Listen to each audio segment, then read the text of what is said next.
Il fait sombre, tu lasses tes chaussures sans savoir vraiment pourquoi. Et puis tu t'en vas.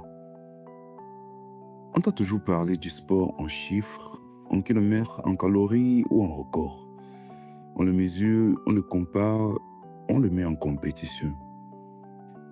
Mais si tout cela n'était que la surface, si sous ces chiffres se cachait quelque chose de plus ancien, de plus vaste, une conversation que ton corps mène sans toi. Aujourd'hui, on ne va pas parler de performance, on va entrer à l'intérieur, là où, dès que tu t'élances, trois mondes se mettent en mouvement et où aucun d'eux ne te demande en réalité ton avis. Au tout début, ton corps ne réfléchit pas.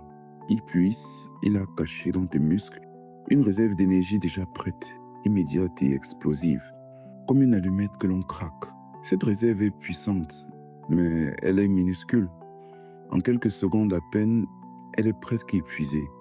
C'est le feu du fauve qui bondit, le feu du sprint. Un feu magnifique, mais qui ne sait pas durer malheureusement. Ensuite, sans te prévenir, ton corps change de carburant et laisse place à l'urgence, qui suscite une brûlure qui monte. Lorsque ton effort est prolongé, pour tenir, ton corps se met à brûler ses sucres. Vite, dans l'urgence, même sans attendre l'oxygène. C'est rapide, c'est efficace, mais ça laisse des traces. Cette brûlure qui monte dans tes cuisses, cette lourdeur, cette acidité, ce n'est pas de la faiblesse, c'est le prix de la vitesse. Ton corps te dit qu'il travaille dans l'urgence et que l'urgence jamais ne peut durer longtemps. Et pour finir, vient le moment du basculement, quand ton corps cesse de lutter. En réalité, si tu tiens, si tu ne t'arrêtes pas, quelque chose bascule en toi. Passé les premières minutes, un troisième système prend le relais. Le plus lent, le plus patient et le plus ancien aussi.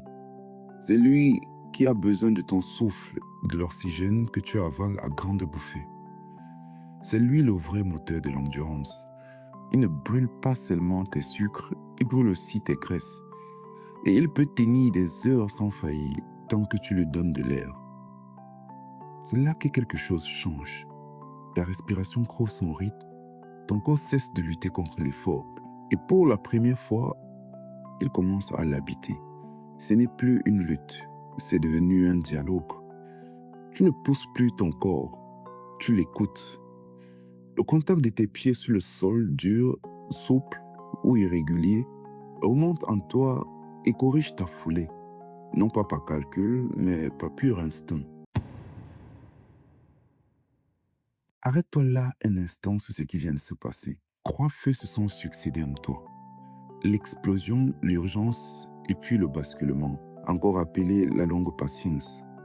Trois manières de brûler qui se sont reliées dans l'ombre sans que tu ne décides de rien.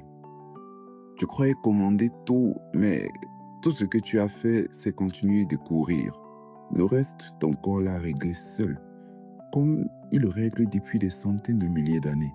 Les philosophes de la Grèce ancienne marchaient pour penser. Les moines bouddhistes, depuis toujours, méditent en marchant. Ce n'est pas un hasard. Le mouvement a ce pouvoir étrange, il clarifie ce que l'esprit immobile embrouille. Et chez les stoïciens, on voyait dans l'épreuve du corps, non pas une punition, mais une révélation. Ce n'est pas dans le repos que l'on se découvre, c'est dans l'effort qui nous mène au bout de nous-mêmes. En réalité, personne ne lui a dit de changer de feu. Le corps seul sait quand brûler vite et quand apprendre à durer. Il négocie dans l'ombre ce que la volonté croit décider en surface. Alors, la prochaine fois que tu courras, souviens-toi de ceci. Ce n'est pas seulement toi qui cours, c'est quelque chose de plus vieux que toi. Une mémoire logée dans ta chair, une science ancienne de la survie que ton sang récite sans avoir besoin de mots. Le sport alors n'est plus une compétition, c'est un retour, une manière de retrouver une écoute que le monde moderne a presque éteint en nous. Tu croyais courir avec tes jambes, mais c'est la vie elle-même en toi qui cherche encore un moyen de perdurer.